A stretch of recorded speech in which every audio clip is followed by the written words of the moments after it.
All right. Let's get fired up here.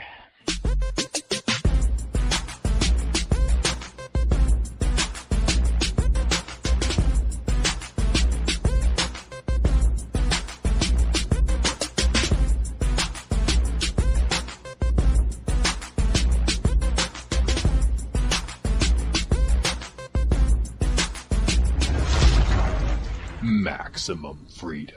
Read. Stay on target. Maximum freedom. Stay on target. Maximum freedom. Read Rothbard.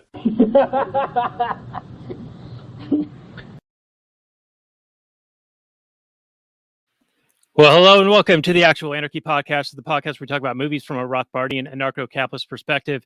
Tonight, it's episode 250 of the show, and it feels like a milestone of sorts. And so we have a really big guest coming up in just a few moments. We're going to be talking about Oliver Stone's film from 1986, starring the great James Woods, Salvador. And we're going to have plenty of stuff to talk about on this one. But I want to check in with Robert, see how you're doing. I know that you've had a recent bout of pain. I think if you were on the rack in Princess Bride, they would say that they've just sucked 1 year out of your life for the past 36 hours. And I think that we might discuss some of this as a torture tactic that someone might learn in the School of the Americas during this discussion here. But how are you doing now? You're upright. You're able to enunciate words, and you are here. So that is a big improvement over what I was expecting based on our last correspondence over the past couple of days.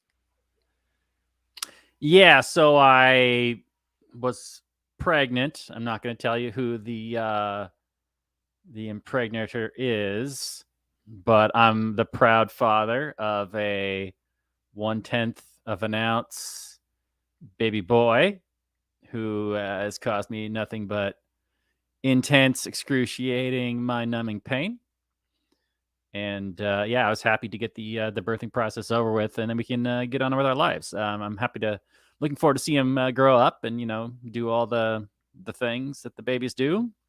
Take him to the park, push him on the slide and throw him around with the baseballs. That's what you do with the kids, right? Looking forward to it.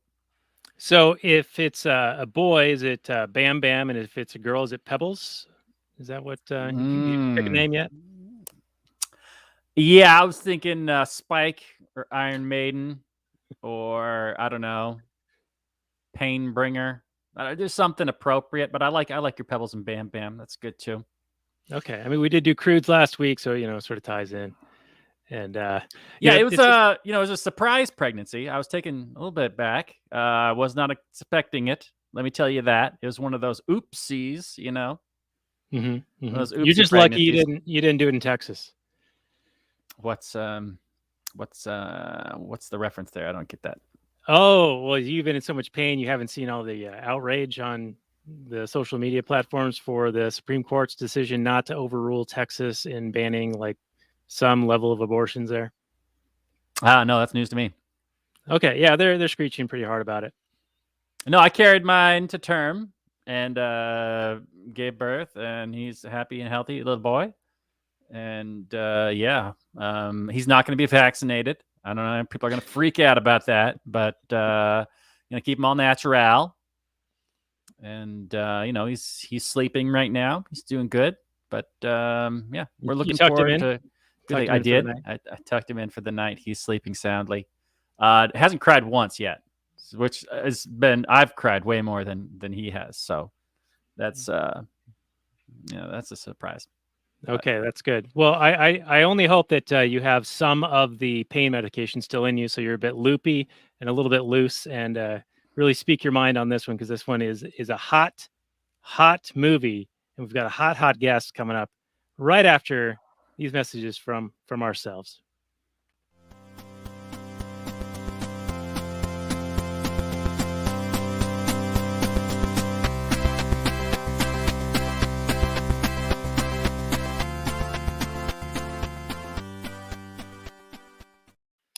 Hey everyone, it's Daniel Elwood, and Robert Paul Johnson is my co-host, and we are the Last Nighters. You can find us at lastnighters.com, and this is episode 193 of the show.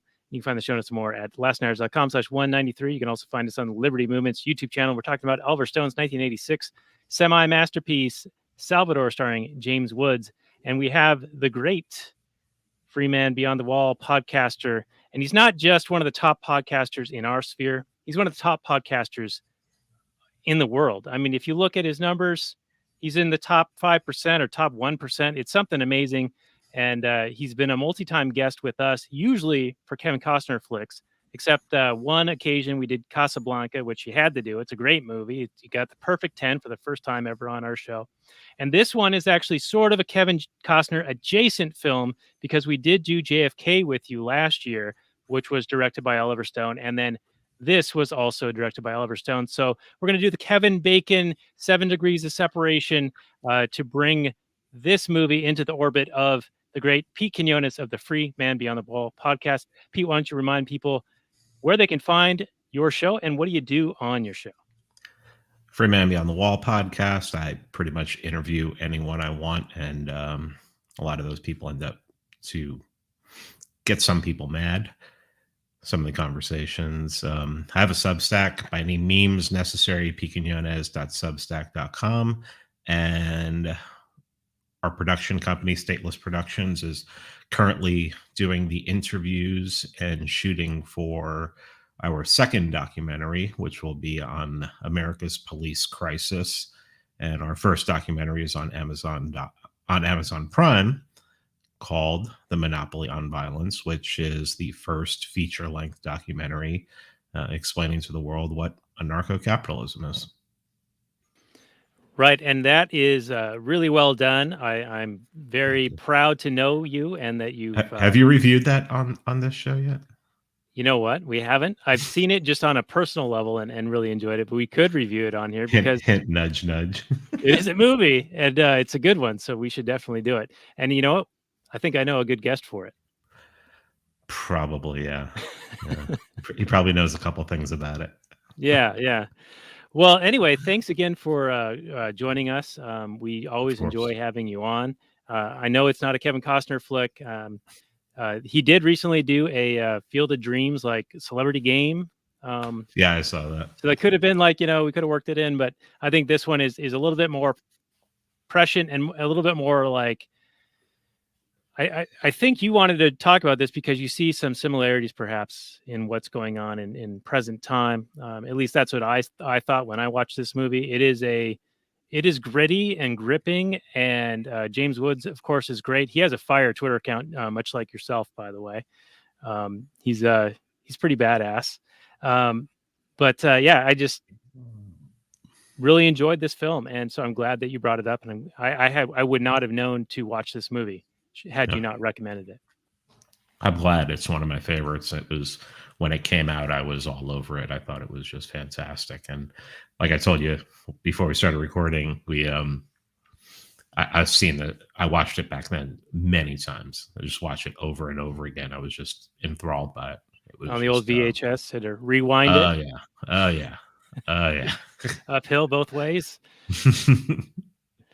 Yeah. Make sure somebody didn't tape over it. Yeah. Oh, right. Yeah. That used to be a thing. Yeah. So anyway, we can kick this off. I usually have the Google description pulled up, which I got to get this going here. Oh, and by the way, that pre-show bonus content that we were talking about that you just mentioned is available for our Patreon supporters. People can find that at patreon.com or lastnighter.com/Patreon. Yeah, that's the right one. Okay, so here we go. Is it showing up for you guys right now? No, it's not yet. Hold on. I got to hit one more button and then this amazing content right here. There we go. Okay. So here we are with Salvador,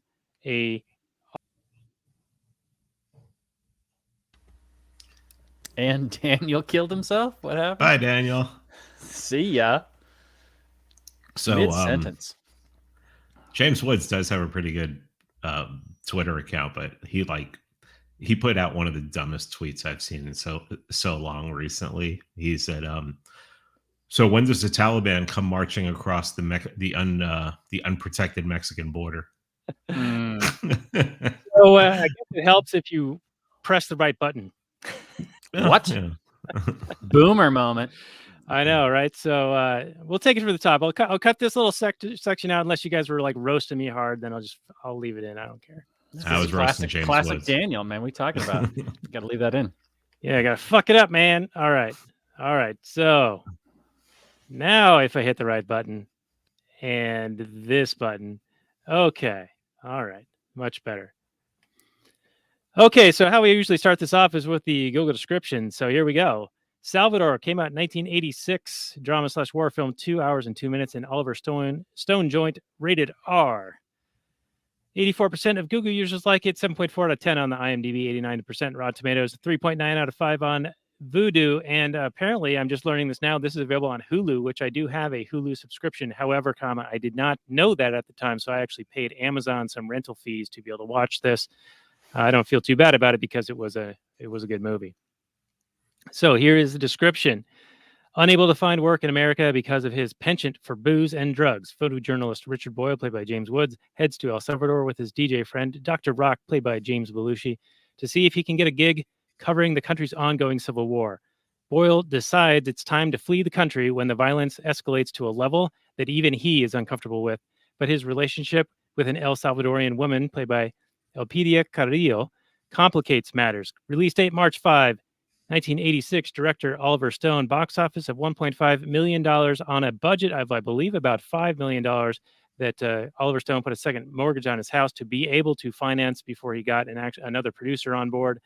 But he put his own skin in the game and came out with a pretty decent flick. Now, Robert, I'm going to go to you for your opening salvo, but I'm also going to ask you, do you think that they learned effective torture methods at the School of Americas, such as implanting kidney stones in order to torture their victims, and only to cure them by waterboarding them with Coca-Cola Classic as the only known cure?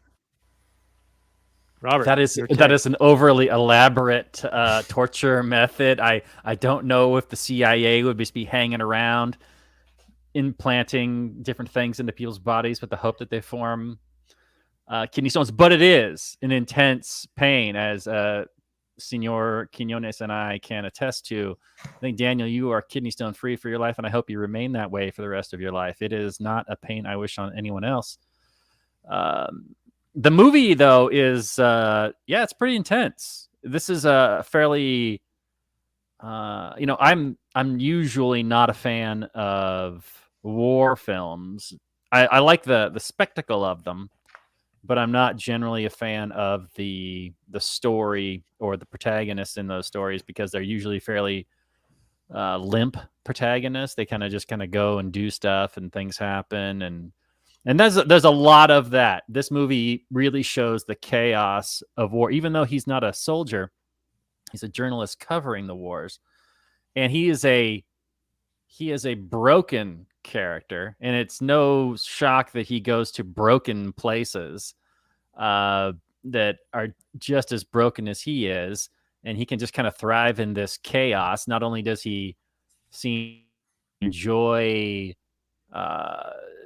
the misery, I don't know, he's trying to find happiness in this miserable place, but he's actually a protagonist that actually does want things, and he does try and get them. He doesn't have the best arc per se. He's a broken character at the beginning, and he's pretty much still a broken character at the end, but he does have this woman that he falls in love with that he does want to be better for.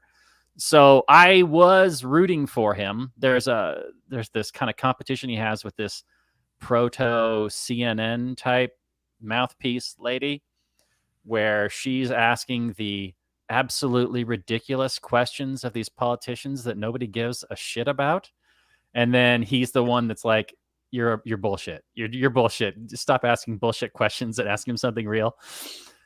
And so you're like, okay, this guy actually cares about the truth. He cares what's happening to the people. I mean, because he recognizes, he actually has some humanity left in him. But there's so much to get into in this film, from the CIA involvement, the School of Americas, and how these people come down to these third world countries and tear them apart. How the CIA was backing the nationalist guy against the somewhat perhaps communist rebels, or were they not? It wasn't really clear in the film exactly when they were showing the actual rebel camps, I didn't see a whole lot of communist ideology in there. They just seemed to be people that wanted change and were worth, violently getting it after it. But anyway, I'm curious to hear you guys' thoughts. It's definitely a lot of stuff going on in this one, so let's get into it. All right. Yeah, very good, Robert. And I think that there was a little bit of, red flags and fists and some speaking to communism. And I think that Oliver Stone is kind of left-leaning, or at least left sympathetic when it comes to that kind of thing. Now, I don't know how much of it is, were they legitimately communists or not? And Pete, maybe you know a little bit more about it, but I can imagine that the American foreign policy at the time was, well, these rebels are communists and we're against communists. So we're going to support the non-communists, but basically just create these death squads kind of happening, sort of like what some people view the Chilean model to have been with Pinochet and Allende. I don't know how much of that kind of relates to this as well, but I'm sure it's another topic of discussion. But from my understanding, the United States has been meddling in the entire Central and South American continent for decades and decades.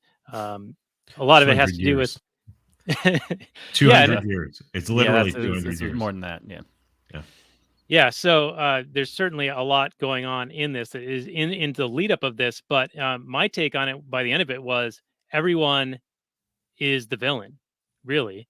They're all doing horrendous shit.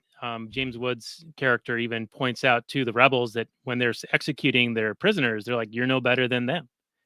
So I thought that was pretty prescient, because I'm sure they had high-minded ideals in their motivating the rebellion. And then here they are stooping to the level of what they claim is the, thing oppressing them. And I think that is expected, but also, a little bit ironic, don't you think? The thing I like about the picture is that it just paints Central America in the 70s, in the late 70s going into the 80s, the way that it's been portrayed everywhere else. And yeah, Stone is he's more than left sympathetic. I mean, he's left, and I would say he's communist sympathetic. I think I would not be surprised if the words, real socialism has never been tried, or real communism has never been tried, has come out of his mouth before. And the thing I like about this picture is it's a broken guy, a flawed character who is just out of choices. He's got nothing in life, and he's just like, well, let me go do what I know. He talks about how he was in Cambodia and he was the last journalist out, and apparently he likes going to like the worst places. And El Salvador at the time was one of the worst places on the planet. You just had, you had juntas, you had killing fields of their own.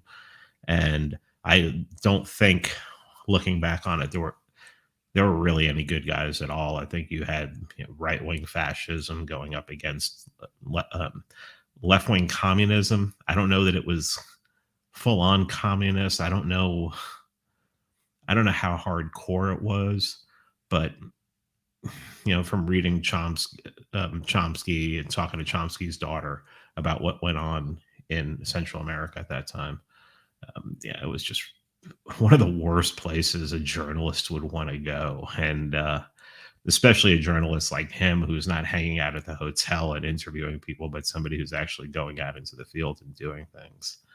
And I think this picture just really paints a portrait of a time when the United States was in a Cold War with the Soviet Union, and anything that looked like communism, they would finance the worst of the worst in order just to anyone stop. who would be against it, an impediment to it. Yeah, that's pretty much the way it went. Now, how does this? Well, before I get to that question, you mentioned Chomsky, and Chomsky, similar to Stone, is good literally on like one thing. and that is his anti-war stance. I saw him recently advocating for mandatory jabs, I believe. Vaccinations, Yeah, which seems to run very, very counter to his anarchist credentials and anti-war stance, because he's basically advocating for domestic war. But Stone, similarly, fairly anti-war. As you were mentioning, he's fairly left. He's also pretty good on privacy. I know he did the Snowden film and was supportive of that. But I wanted to bring up the Sandinistas and the Iran-Contra scandal, because that was right around this period of time or shortly thereafter. That was running guns to Nicaragua, right, to finance dealings in Iran or something along those lines, right?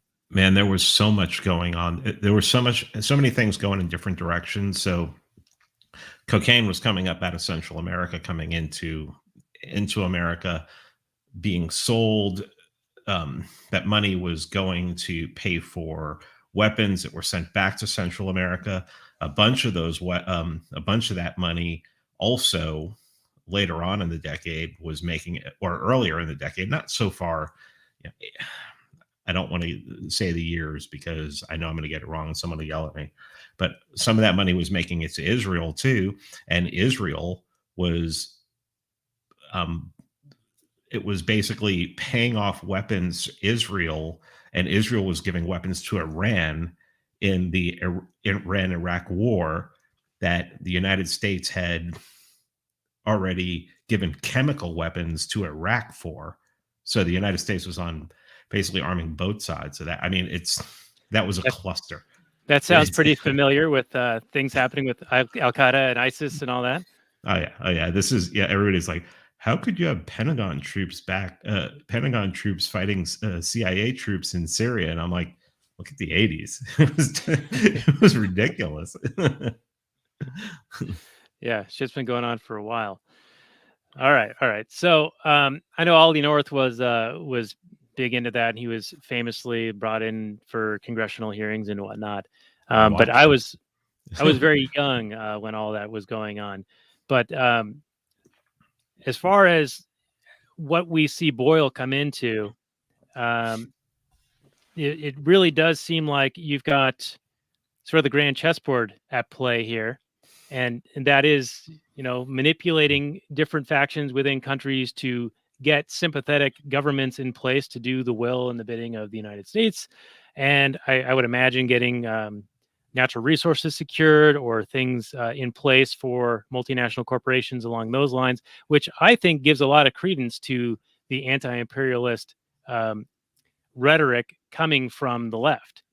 They talk about the Coca-Colas of the world, and the wars and the military propaganda or the military campaigns that even Smedley Butler brought up from the 1920s, right? He wrote War is a Racket, excellent book. It's a very short read, but he's basically saying, I'm not here for freedom or here to do anything positive in the world necessarily. I'm here at the behest of the Dole Pineapple Company or the Chiquita Banana Company or whatever it was at the time. So I'll of course post a link to that. I think there's a free link for a PDF to that I'll put on there. But the other thing that they were doing, and this is I think mostly related to Central and South America and all the interventions that we're having there, is the School of the Americas. Now I know this is a big Alex Jones talking point, but Robert, I know that you know a bit about it. So why don't you give us just a rundown of your understanding of it and how it may play a role in what we see develop in this movie, Salvador? Well, we saw a piece of that, right? In that, what was it? That movie about Arkansas, Nema, Arkansas. What was the name of that movie? American Made, Tom Cruise. Yeah. Tom Cruise. We saw a bit of the School of the Americas in that towards the end when they were basically training these young, intelligent guys from these countries. They get invited out to America to learn how to train in all kinds of techniques, torture, weapons, you name it. Then they send them back to basically do whatever needs to be done. They're just mercenaries to destabilize, rape, murder, pillage, do whatever you need. I'm sure they're can be used in any number of ways. But yeah, they're basically the the lackeys of the CIA that do their bidding, and they do their job pretty well. I think Carlos the Jackal was a famous one. There's I forget, Allende, was that he one? I forget. There's a whole pack of them that I'm sure don't even know their names, but they're used all over the planet, from what I understand. And I'm not sure if the School of the Americas still exists today. It may still, or it still exists in some form, or maybe It's goes probably under an another NGO. name. It's probably what NGOs do now. Yeah. Now, wasn't the School of Americas brought up in JFK as well, when they were in Louisiana hatching the plot, where we had David Ferry and Kevin Bacon's character talking about training, I think, for it may be that old. Yeah, I'm not sure. I don't know if they would have called it that at that time, but yeah, I remember what you're talking about. Yeah.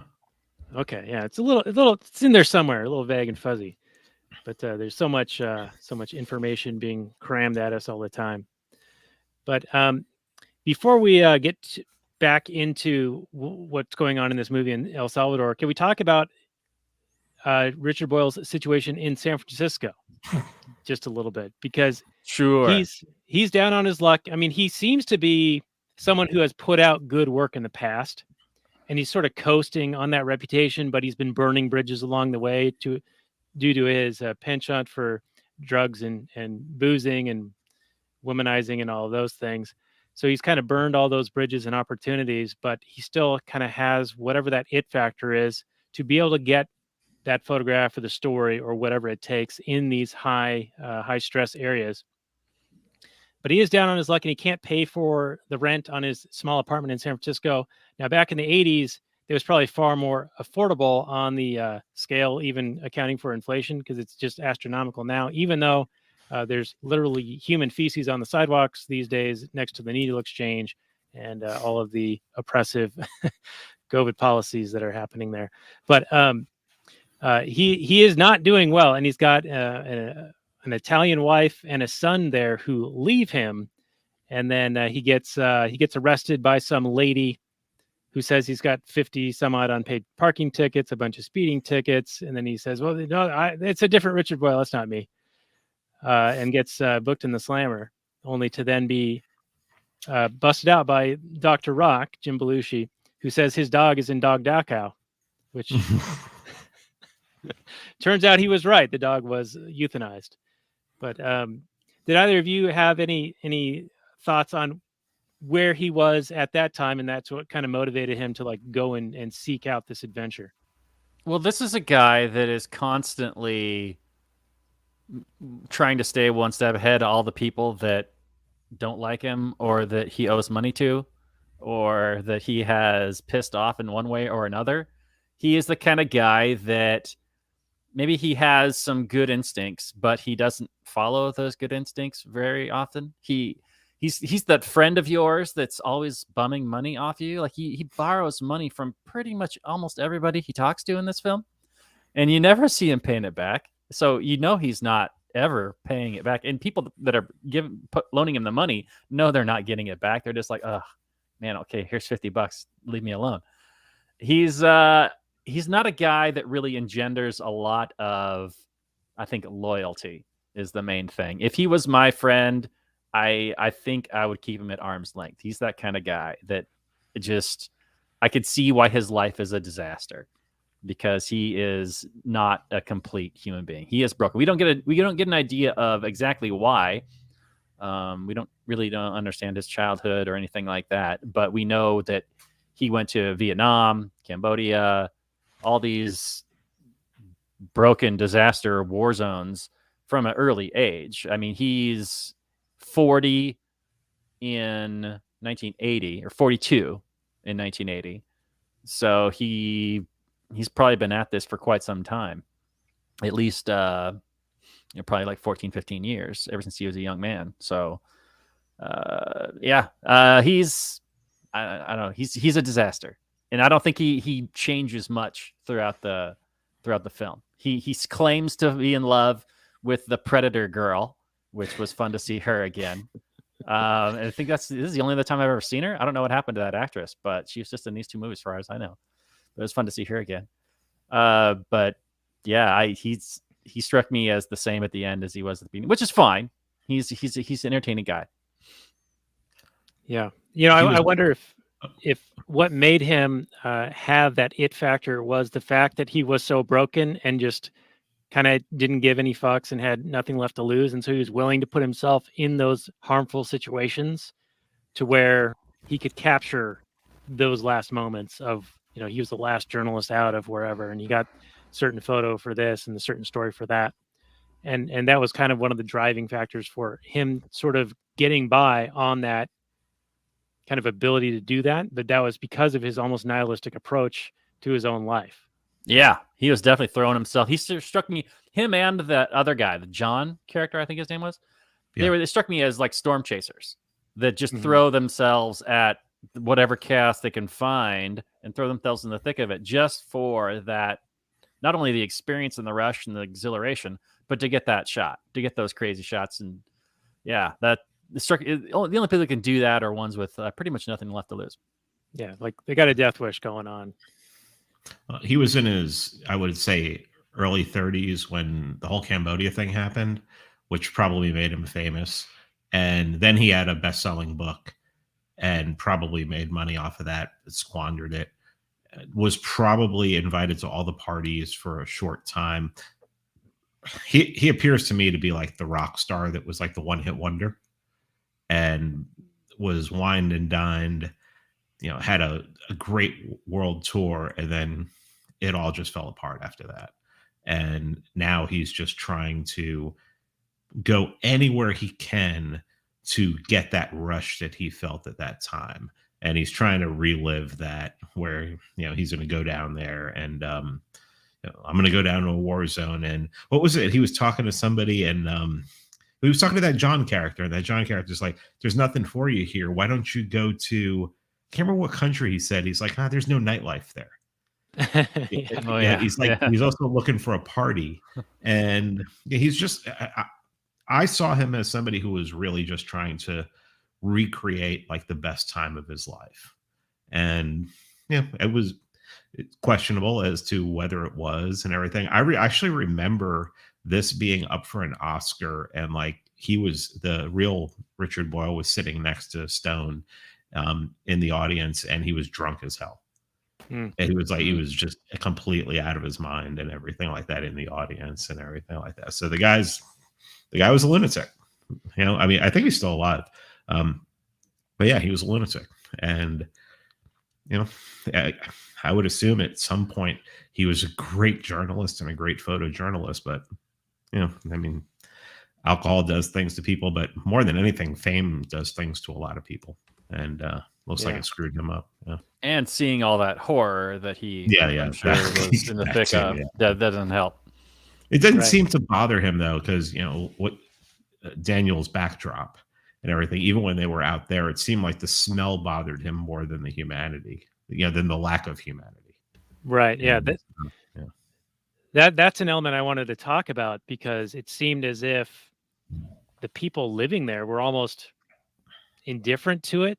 Like they were aware of it happening, but they didn't seem to really be in fear of it. It seemed to be there was a lot of dehumanizing going on, where people were just kind of following orders, going through the motions, not really considering what was actually happening. And it feels like that is sort of repeating itself in present time, and you always get in trouble for bringing up what happened in the 30s and 40s in Germany and comparing it to what might be happening right now.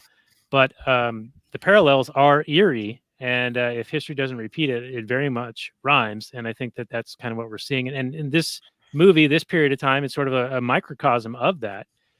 Because with all this death and destruction going on, these people are still kind of just living their lives for the most part, unless you're in the rebel camp or you're one of these death squad, with the El Guapo colonel guy going around just killing students for not having their cedulas.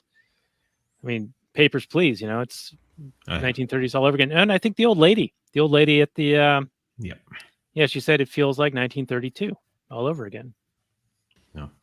Yeah, there was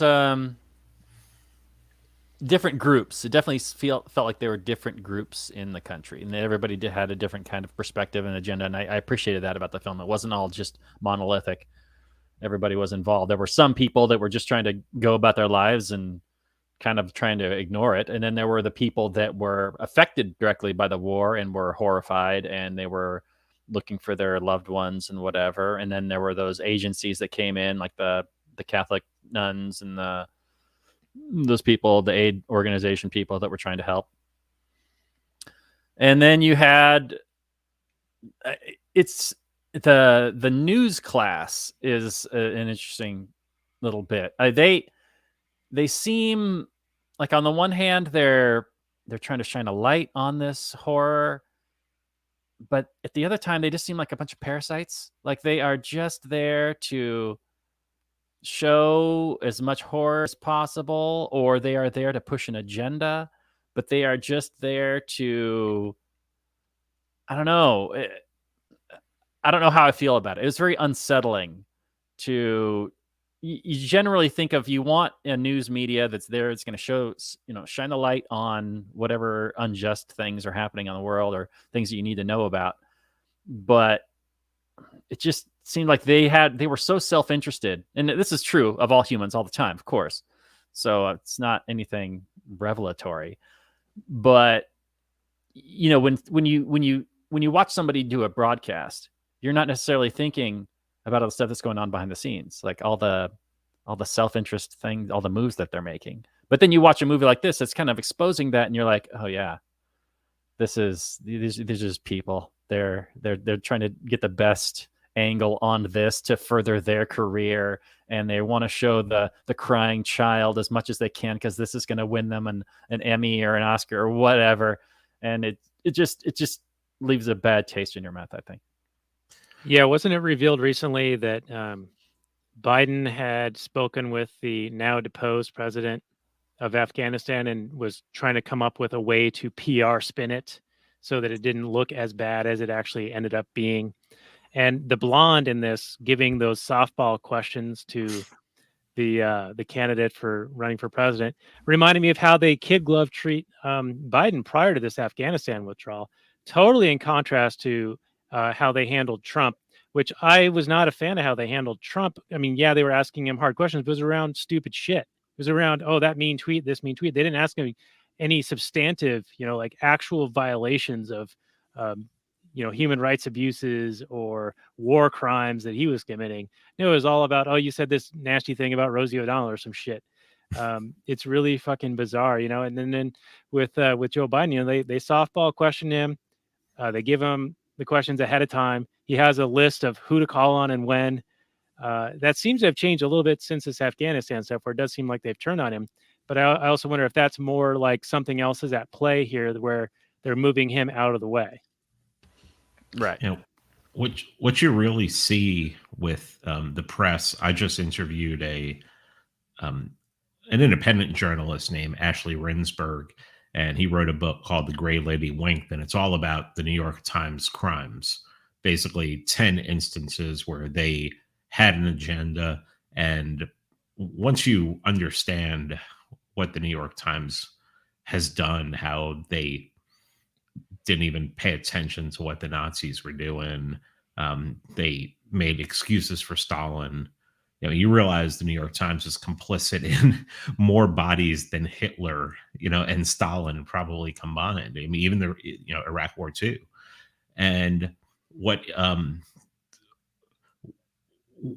he told me was, he clearly said, and I was happy to hear this from somebody who was probably identified with the left more. He said, yeah, I mean, they just have an agenda. And I talked to another guy who, his name's Oren McIntyre, and he used to be a journalist. And he said that he has been in press conferences with politicians and actually watched the reporters bully the politician into their agenda, where they're like, the politician will actually on the podium change his mind on something, change his position on something. and he's being bullied. And that's what Curtis Yarvin, Mencius Moldbug, refers to as the cathedral, where it's the academia and it's the press who are driving this, where they're the ones who are driving politics. And to hear that from people that are seem to be trustworthy. I mean, I don't know how many people I trust in the world. Just getting that kind of confirmation is mind-boggling, because I mean, there was that blonde reporter, I believe she may have been New York Times, New York Post, something. It was just a joke. It was what you would expect from like what a Washington Post reporter would have asked Biden during the election season, in the run up to the election, something about, oh, how are you feeling? Kind of stuff. The press is, and I asked Rinsberg too. Rinsberg has studied the press, and I said, has there ever been a time when the press has been objective? And he goes, no. There's no way we can. He said, everyone's going to have a bias. He said, your belief system is going to come out in a bias. He goes, but they've always had an agenda. Yeah. And remember the Maine? Yeah. It goes all the way back. And was it Durante who wrote about the USSR and how everything's great? I've seen the future and it works. And didn't he win like a Pulitzer for it? And it turned out to all be lies. Yeah, he had basically covered up the famine in the Ukraine. In Ukraine, they killed anywhere, estimates 3 to 11 million. Most people settle on 7. Right, and that's the Holodomor, right? Yeah, the Holodomor. Yeah. Yeah, where Stalin stole all the grain out of Ukraine and everyone starved to death. Well, yeah, because basically what happened was it was calculation. Communists can't calculate. There was a famine coming. They knew, they had predicted that a famine was coming, but because they had no calculation, they didn't have enough food for the people. So when the famine came, and it's like, well, the Soviet people or the people in Russia are dying. It's like, well, we don't even really consider the Ukrainians to be Russians, so let's just go take their food, and whatever happens to them happens to them. I mean, that's basically what happened. It was just they didn't plan, and it was just like, oh, okay, well, it wasn't like, oh, these Ukrainians, they absolutely suck, we're just going to starve them to death. It was like, no, it was like terrible, what you would expect from communism. They couldn't calculate, they had no pricing system, and they ran short, and a famine comes, and it's like, oh, we need food for our people, and we consider Ukrainians to be like the unvaccinated. Yeah, pretty much. Yeah. Interesting. Okay. I didn't know much about it. I know that a movie came out the last couple of years called Mr. Jones, which I think goes over that a bit, and it's supposed to be a great film, and I do want to do it as an episode at some point. If you haven't seen it, do check it out and let us know if it's one you'd be interested in doing. Okay. My family, my family lost people.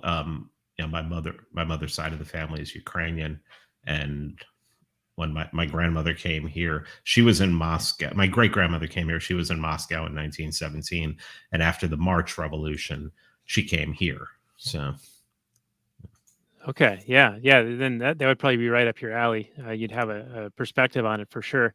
And it's interesting you bring up, that it was perhaps a set of circumstances that they thought they had control of, that they actually didn't do the calculation problem that put them in that situation, but it was how they chose to then make those decisions that was really, the criminal act. I mean, certainly they shouldn't be trying to command and control the economy because it doesn't work. And I wonder if that's similar to what happened with Mao and the Great Leap Forward, where they also had mass starvations due to their inability to plan. Yeah. Well, I mean, I think some of that, though, was targeted. Seems to be targeted. And I'm doing research on China for an appearance that I'll be doing that I won't be announcing until Monday. But I've been reading a lot about China, and it seems like a lot of people, including Ping, want to go back to that Cultural Revolution. And one of the things that they're saying is they're like, we're going to concentrate on America. We're going to, this will be a war, a cultural war against America. And I was talking to Scott Horton today, and he's like, they're going to focus it inwards. They're going to torture, they're going to punish their own people. They don't even have if you read David Stockman, they're worse off than us. And they became capitalists in 1994.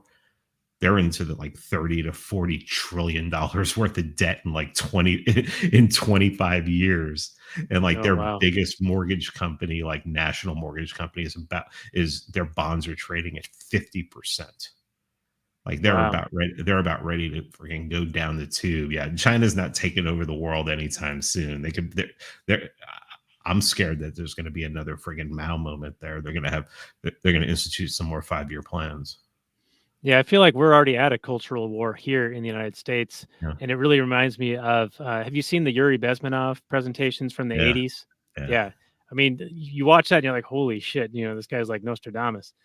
But it's pretty wild, the destabilization. G. Edward Griffin from 68 and 69. Have you seen those videos? Yeah. You could watch those today and they'd still be relevant. Yeah. Amazing. Yeah, totally wild. And Robert, I know you and I have shared videos with each other of those ghost cities in China that were built over the course of this company ever. I'll look it up. But they have an American name, and that they were this company that's looking to just absolutely fall apart. They're calling it the Chinese Lehman Brothers. So they're gonna if they fall apart, you're gonna have a 2008 in China. Yeah, okay. Yeah. From what will affect us too. Oh yeah, no, yeah. From the videos I was sharing with Daniel, there's massive, obviously, malinvestment in government, encouraging investment in these ghost cities where they just build up skyscraper after skyscraper after with the worst possible construction, with basically cardboard and glue and duct tape, and people buy them anticipating them to increase in value.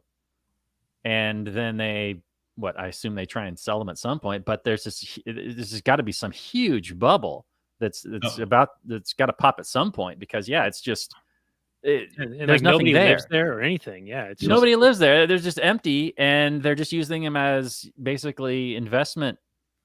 It's like back in 2006, 2007, when everybody had 2 or 3 houses, just because they were just going up all the time. It's because they print money out of control. Their second biggest real estate company is called the Evergrande Group, and just to give you an idea, their operating income is down $9.914 billion since 2020.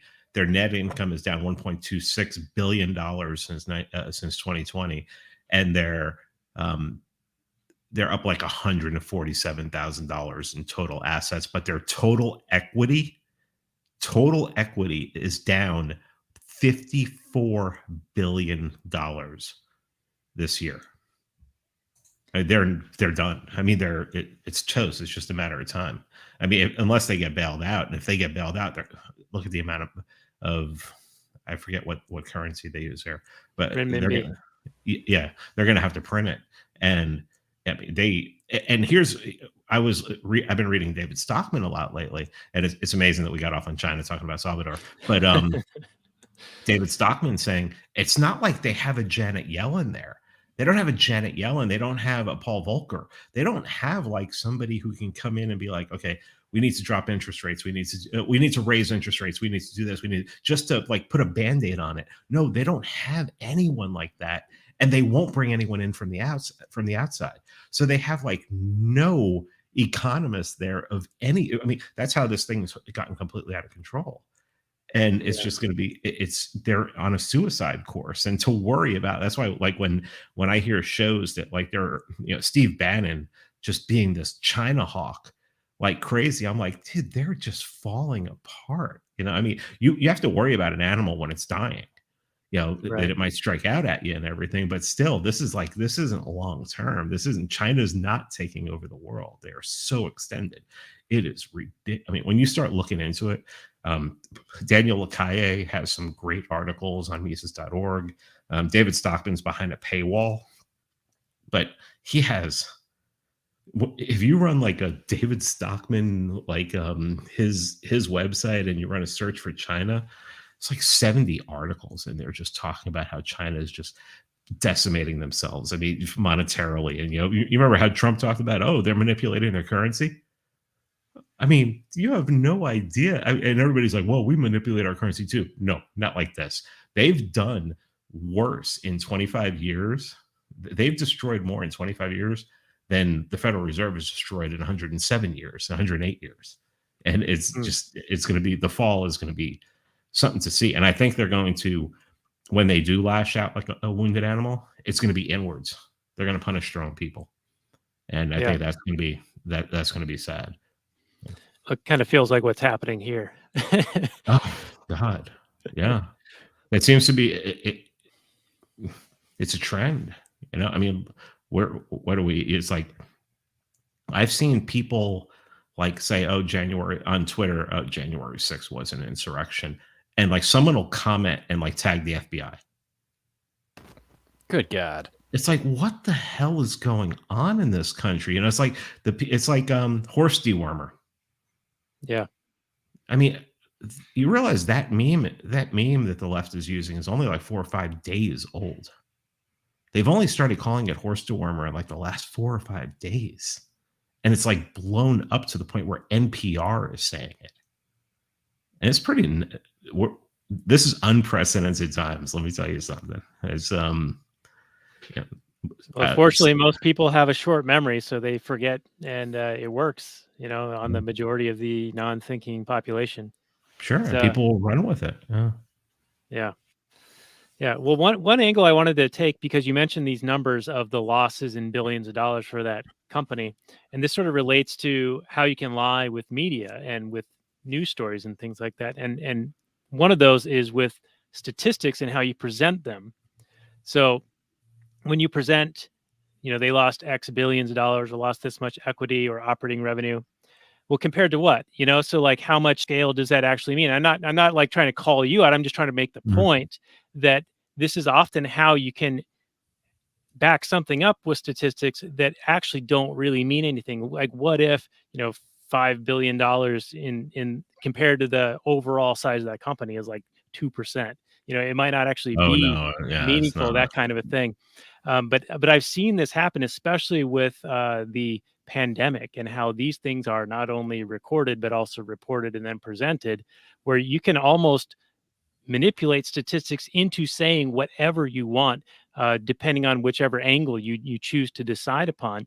And I really feel like they're doing this on purpose so that they have statistical cover for the lies that they're sort of promoting out there. And you see this happen all the time, probably in all 10 of those news stories that you were talking about with the reporter who was talking about the 10 things the New York Times was guilty about. I'm sure that it relates to those types of tricks and manipulations, especially related to statistics. So just a point I wanted to throw out there. Sure. Statistics are important. So Evergrande, just to give you an idea, their total equity right now is $350 billion. They're down $54 billion this year. Okay. So that's insane. I mean, can you imagine if you owned a company and you lost that much? I mean, what would your investors think? And why do you think see, to me, it's like, I don't even need to look at that. I just need to look at their bonds, which are supposed to be trading at 100%. And then maybe you get a 1 or 2% return when you cash it in, or trading at 50%. That is, for bonds, that is insane. I mean, it's just like, what? I'm scared of what's going to happen in China, because I mean, I don't think, I think there'll be some hurt here as far as imports go and things like that. But I mean, I think they're just going to lash out at their people like they've always done. I mean, that's the history of what they've done. Yeah. And one last thing I'll make related to this. When you mentioned billions, that almost sounds quaint these days, because I listened to the Tom Woods episode today where Brian McClanahan mentioned quadrillions. And I feel like we're in Austin Powers where he says, Dr. Evil, that kind of money doesn't even exist. But it seems to now.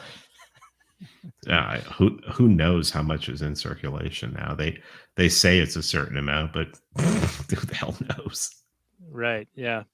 All right. Well, let's bring this back to Salvador, Sure. the movie, and we should probably actually start winding down because we are close to an hour on this. But are there any other points, Robert, that you would you saw when watching this that you wanted to make sure we discuss tonight? Well, I thought there were the two CIA boys that show up a couple times during the film. One, there's a very interesting conversation between one of the two CIA boys and Boyle, where they're at some government building and they're catered and all having a good time, but they actually get into it pretty well, where Boyle's trying to get some papers for his wife or his girl in exchange for, shots of the rebels with their weapons and that kind of thing. And they're unimpressed, but then they get into it kind of like ideologically. And at one point, the CIA guys, I think when they're talking to the ambassador, actually, maybe it was when they're talking to Boyle, I forget, but they seem to be very much true believers. Like they have drank the Kool-Aid that they are the good guys. That they at one point they say any alternative, they've made mistakes. That's their quote. Hey, maybe we don't do a perfect job. Okay. We make some mistakes. All right. Mistakes are made. It's a chaotic situation. We're We do our accountable. best. But anything that any alternative to our intervention would be 10 times worse. Like they are just the fantastic people that are saving the world from these people who just don't know how to, govern themselves. So these people come down, really think that they are preventing even worse mass murder and slaughter by putting it. Now, if they're talking about preventing the next Stalin, I guess maybe you could have some sort of an argument there. But they do mention Pol Pot in this, and maybe that's what they think about. Right, but that's really using your Nostradamus hat that you're going to predict the future, that this guy is going to be the worst thing ever, and anything you do therefore is justified in stopping him. So that just justifies all the violence and horrible things that you do. Look, hey, I'm trying to prevent the next Hitler here, guys. So you can't hold me accountable to all the nuns I had to murder. I mean, nuns got to get raped and murdered. What are you going to do? So it just seemed to me a very cold and callous and unfalsifiable claim that, hey, we can do everything and we're the good guys no matter what we try. And it carte blanches them because they can use it to justify anything. Anything under the sun. Hey, it would have been worse if we weren't here. So we're basically Jesus. Yeah, it's ridiculous. See a lot of that these days, just in the relation to the pandemic. And I saw something interesting. The one of the inventors of the mRNA technology, Robert Malone, he talks about how in 1984 they introduced into the Federal Register the concept of the noble lie. This comes from Plato, I think, where it's okay to lie if it's for the greater good or a social good. And they did this in relation to the polio vaccine, where they said, okay, we need to suppress any information that might be negative or cause any hesitancy towards vaccines, so that we don't compromise the effectiveness of vaccines or whatever. And this is back in the 80s, back when vaccines were more traditional. Well, they've been sort of utilizing that on steroids, and that's one of the reasons why we see all the suppression and the ability to sweep away any contradicting or counter narrative information on the social media platforms. And it's sort of utilizing this concept that they think they are the on high experts who can deem what is okay to tell the population, even though knowing it's a lie. And we've seen examples of this with Fauci talking about, masks or no masks and flip-flopping all the time, or even in the same statement, he'll make contradictory statements even in the same sentence. And it's as if they think that it's totally justified because their intention is good or at least they think it's good. And this also goes into the conceit of knowledge that they can't actually possess, yet they seem to think they do. End rant. Good rant, Daniel. I liked it. Very good. All right. Well, Pete, do you have any last thoughts on the movie before we get into a final summary review? And I guess we could give it a rating out of number of like money shots, because he gets that one like killer shot of the plane coming in, and that's what takes out John, the photographer. Yeah, I think that plane was probably the most important thing, because they kept saying, no, the United States military doesn't have anything to do with this. And, just at the end, it gets exposed that, they're fighting on the side of the right. And it's just the story is old as time. I mean, I'm firmly one of these people that's on the right and everything, but not the right politically. It's like, Right. yeah, I'm on the right of the culture. I'm not on the right of politics. The right in this country politically hasn't seen a real right since the 1930s with the old right. What Murray Rothbard talked about, the old right with Taft and Garrett Garrett and people like that. So, yeah, I mean, I just like how it just exposes, hey, yeah, it was the Americans all along. Yeah, and the rebels were actually doing very well until those two CIA guys got the ambassador to relent and release the hounds, if you will, of the military assets that the United States had given to the Salvadorian army.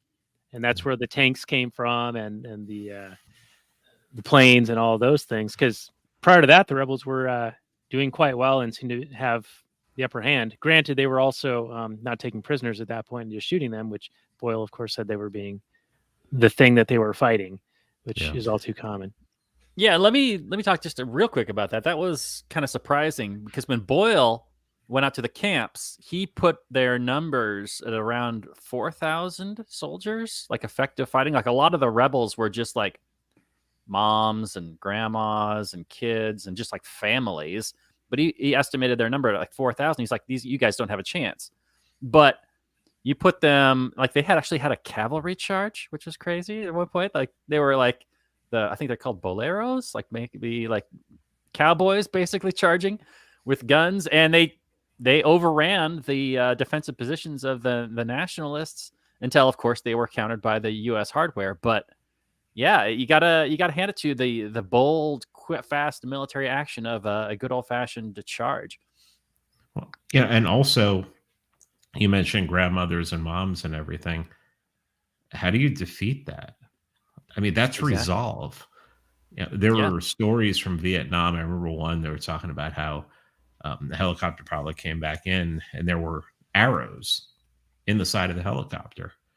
And somebody's like, how do they think they're going to beat us with arrows? And I think it was probably a non-com, probably like a sergeant turned to him and said, how do you think we're going to beat people who are shooting arrows at helicopters? Yeah. And then even in this film, Boyle says you cannot win this militarily. There is no military path to victory in this war, because you are fighting people who live here. You're fighting families that are resisting you and will fight you to the end. Afghanistan. It's exactly Afghanistan, Vietnam. It's an unwinnable war. Yeah, it reminds me of those Second Amendment like memes where you need F-15s to defeat the U.S. Army, and it's like a guy in a rice paddy with an AK-47, just grinning. Yep, it's resolve. Yeah. It is. It's who wants it more. You're not gonna want it more than these families who live here. Yeah, if one side is there to get companies back home rich, and those people are there just fighting for their lives, I know who's going to win. Yeah. And we talked about this, talking about Havana and Godfather 2, about the Cuban revolutionaries who were, willing to die for their cause. Yeah. And just had great resolve. I mean, unfortunately for a terrible cause, but they were true believers in it. So anyhow, we should probably get into final summaries and reviews here. So Robert, why don't you lead us off on this little trek through the jungle of El Salvador? Love to, Daniel. Thank you. So Salvador, a movie I had never heard of, was not aware of. I didn't even, in all the Oliver Stone films I'd ever seen, I guess I've just seen the famous ones. You're welcome. Yeah. So thank you, Pete. Appreciate that. I'm not really sure why this one doesn't get a little more attention. It's quite a powerful film. It's not doesn't have any like big major flaws that I could see. It doesn't necessarily have, I don't know, it doesn't have that big Hollywood moment in it, like where it's just ripping your heart out or your jaws on the floor, like some kind of Saving Private Ryan or some kind of Spielberg film like that. But it's got a whole lot of gritty realism, and it's based for the most part on real characters, or it's amalgamated, or it's based on his experiences in that conflict. So it very much feels real. I'm sure it feels very human. Like, I'm sure a lot of the details were fudged or whatever, but you could buy it. Like, even when they get out, even the movie's pretty much over, he's still like gotta like ask for favors to just try and get out of the country and get his girl out of the country, and then they get stopped by border patrol and she gets sent home. And it Hollywood would have written a more happy ending if it wasn't wasn't real, or if it, you know what I mean. So it's strong. I mean, I don't think it's a perfect film. I didn't like James Belushi's acting. I thought that was a little bit wooden, a little bit weird. His delivery was a little bit strange. But towards the end, when he just plays like a drunk guy, maybe it's a little bit better. But this is definitely worth a watch. I appreciate it's a complicated thing that the U.S. intervention is just a shit show, and you could just, without a world without governments, it would just be, I know people are terrified, statists are just terrified of this idea, but look at all the horrible things that they do. All these people lusting for power and the bodies piling up. I know it's not your bodies, it's not the bodies of your friends, but they are human bodies. And anyway, I know I'm preaching to the choir, but it's more films like this need to be seen by more people. So I'm going to give this one 8 perfect shots out of 10. Everybody should check it out if they haven't seen it. All right. Very good, Robert. Yeah. 8 out of 10 is high praise. And, one of the common arguments is, well, what if a warlord takes over? What do you think we have now? Anyway, Pete, let's go to you for your final summary review and number of shots out of 10. Yeah, I just think that the movie is enjoyable, even if you don't believe any of it. If you believe it's really loosely based on fact. I think that James Woods' acting was actually really good in this. James Woods back then was one of my favorite actors. He just nailed it all the time in pretty much everything he was in. James Belushi was kind of odd in this. I'm kind of expecting him to die like at any moment during the whole show, during the whole movie. I think it's just a perfect representation of like the horror of American interventionism in a country that is not very far from us. And one thing you need to notice is when it comes to countries like that, it wasn't covered it was too close to cover in the press because it would be too emotional for people if it was too close. You can report on Afghanistan and Iraq because people can't even find it on a map, but people can be like, wait a minute, isn't El Salvador just like 3 countries south of us? What's going on there? And I just think that knowing that time, reading like Chomsky's Turning the Tide and studying what they were doing down there at that time and what they've been doing in Central America for 200 years. It was impactful for me the first time I saw it, and watching it again, I thought it was of course, it was dated because it was made in 1986, but because it was also a period piece for 7 years earlier, you could forgive some of what was going on as far as like the datedness of it. But I think it's something that everyone should see. If people like Oliver Stone, if people don't like Oliver Stone, I think it's a really good movie to watch. And I give it 7.5. What is it? Perfect shots? Is that what we're doing this time? Yeah, I think he called it money shots or perfect. I think it's perfect shots. I give it 7.5. I would go to 8. Go to 8.5 if I thought on the whole, a lot of the acting, even from some of the side characters, was just iffy, and it's not a perfect movie, but I think it's an enjoyable movie. I think that most libertarians and caps would enjoy it a lot. I mean, even if they don't enjoy war movies, I think this is less of a war movie and more of like a political kind of intrigue movie. So. Yeah, and I think Robert's kind of the case study for that, because not a big war movie fan, but I think you found this to be a good movie, right, Robert? You gave it a pretty high score. Yeah, I did. I mean, usually war movies are just people going around and doing stuff amid all the chaos, and that's a lot of what this movie is. But James Woods, his acting was fantastic. He really plays this sleazeball really well, and he does have goals. He is an active protagonist of things he's trying to do, even if he is somebody who I really wouldn't want to know in real life. Right. Okay, well, here I go. I also found this to be a very gritty yet enjoyable film to watch.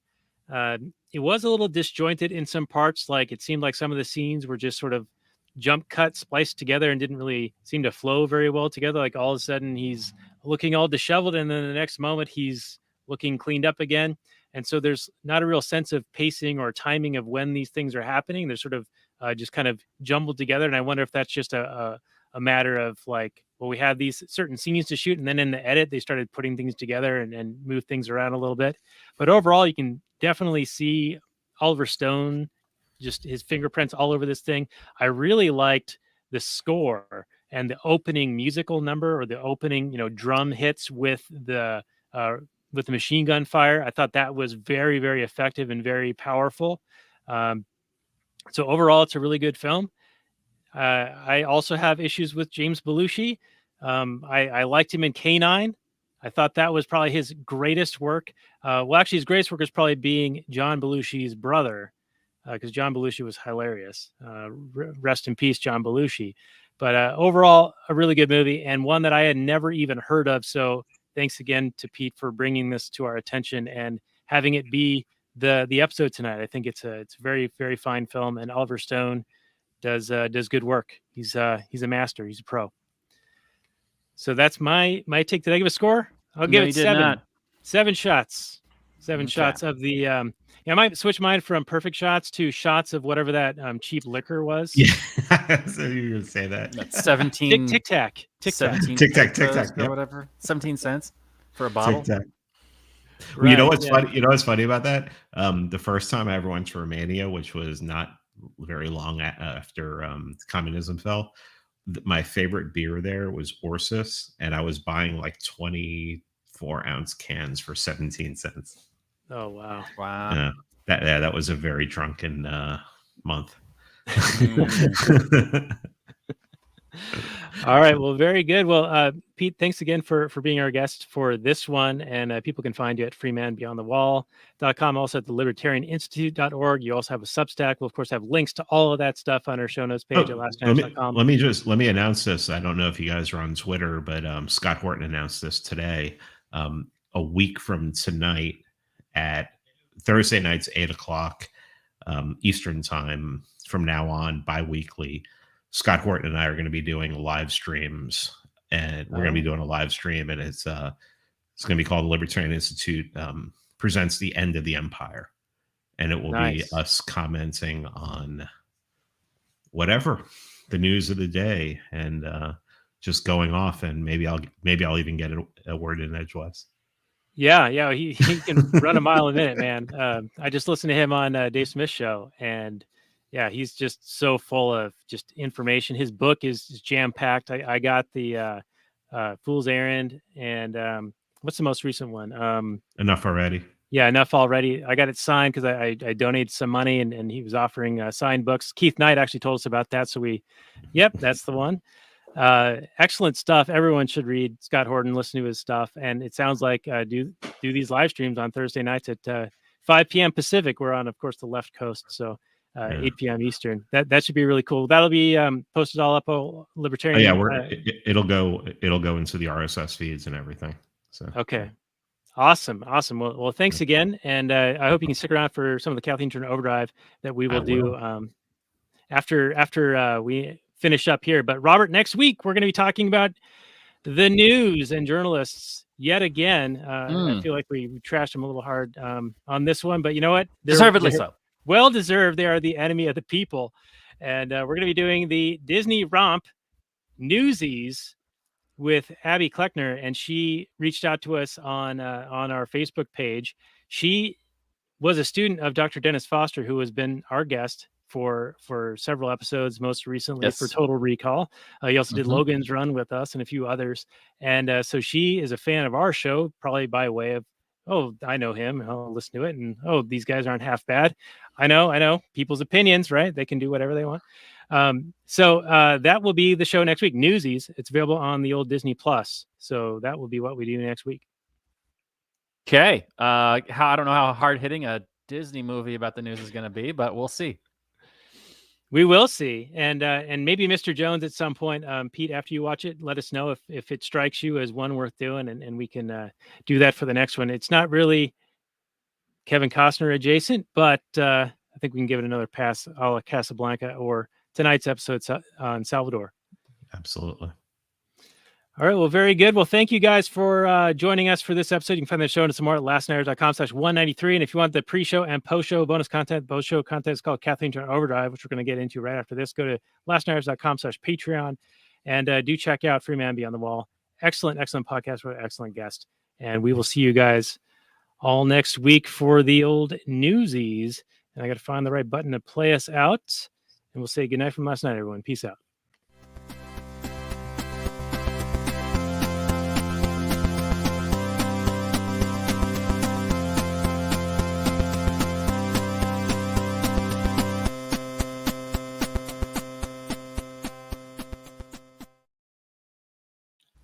All right, a few more.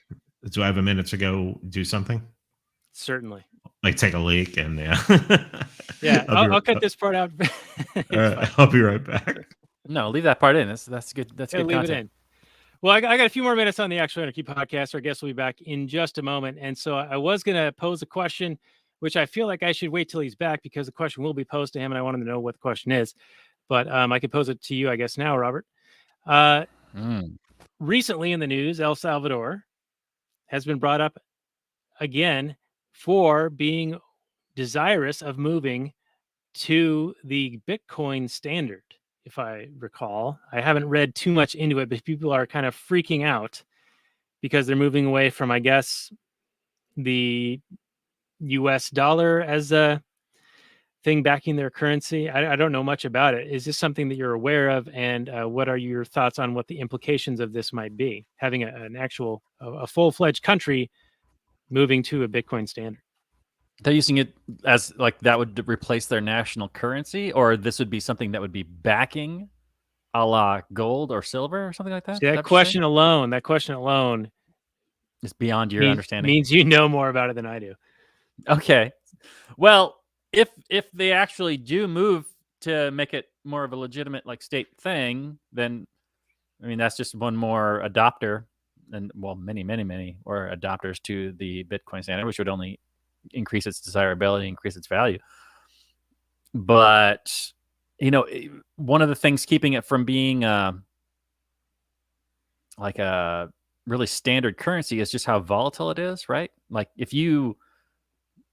people are constantly trading and it's, you know, going up and down, then there's not a lot of consumer confidence and maybe in it retaining its value, from what I understand, which is what keeps it from more people adopting it. In the same way that, the Fed prints trillions of dollars, and then it's inflation, and your dollar loses its value. And all of a sudden, you're talking about quadrillions. You talk about quadrillions, and then everybody's a millionaire, and it doesn't mean anything. Yeah, we're all going to be millionaires very soon. I'm not a big monetary guy, but I know generally when I'm being robbed.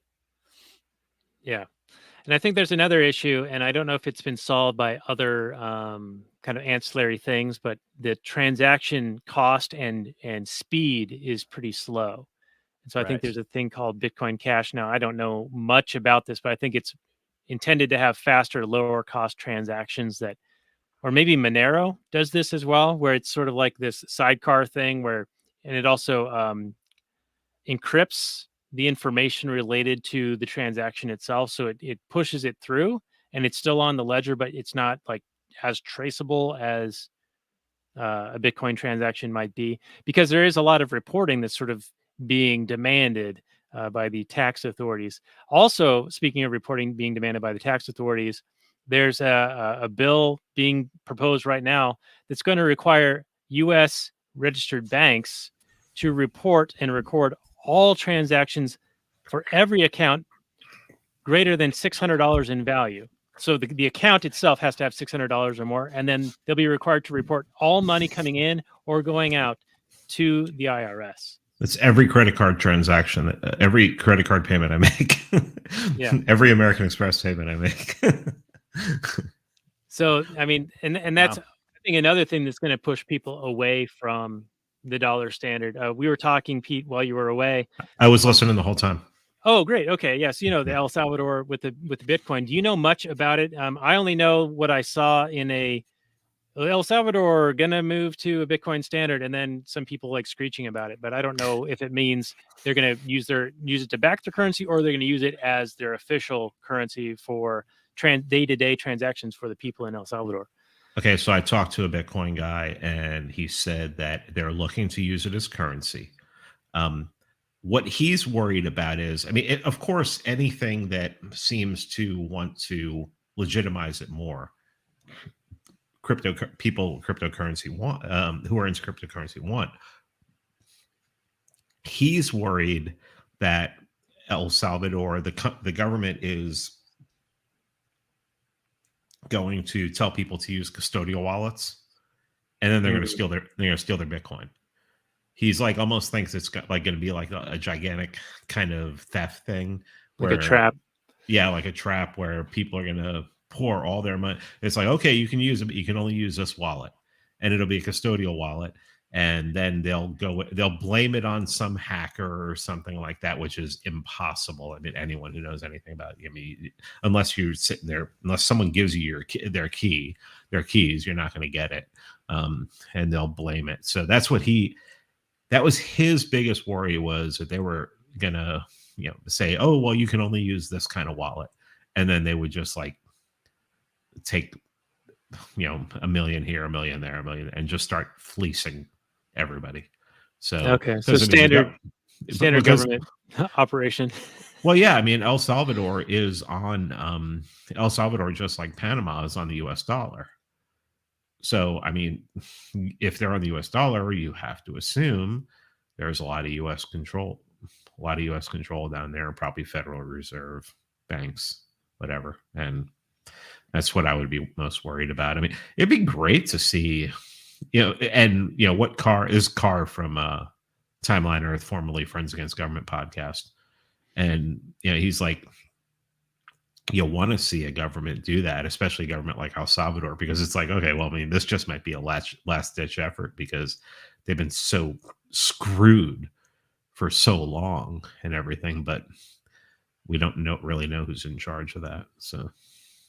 All right. Well, interesting stuff. And I guess I just brought it up because it was a current kind of news cycle thing related to El Salvador. And of course, the movie is related to El Salvador as well. And I guess that can wind up our Actual Anarchy episodes. People can find the show notes more at actualanarchy.com/250, the big 250.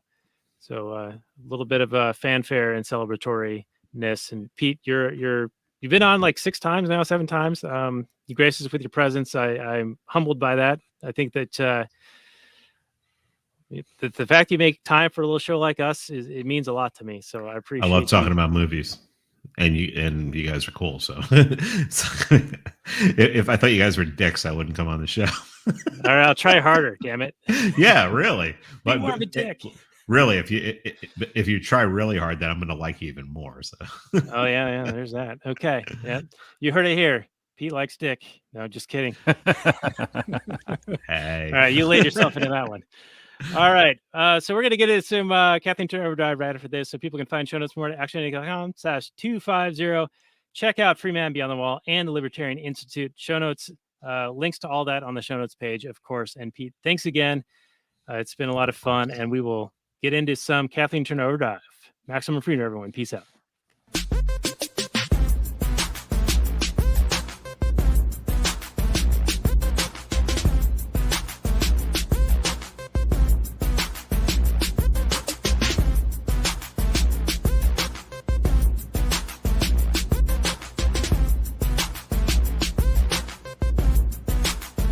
The Chipmunks. CHIPMUNK. We're the Chipmunks. Guaranteed to brighten your day. Do do do do do do do do do do do.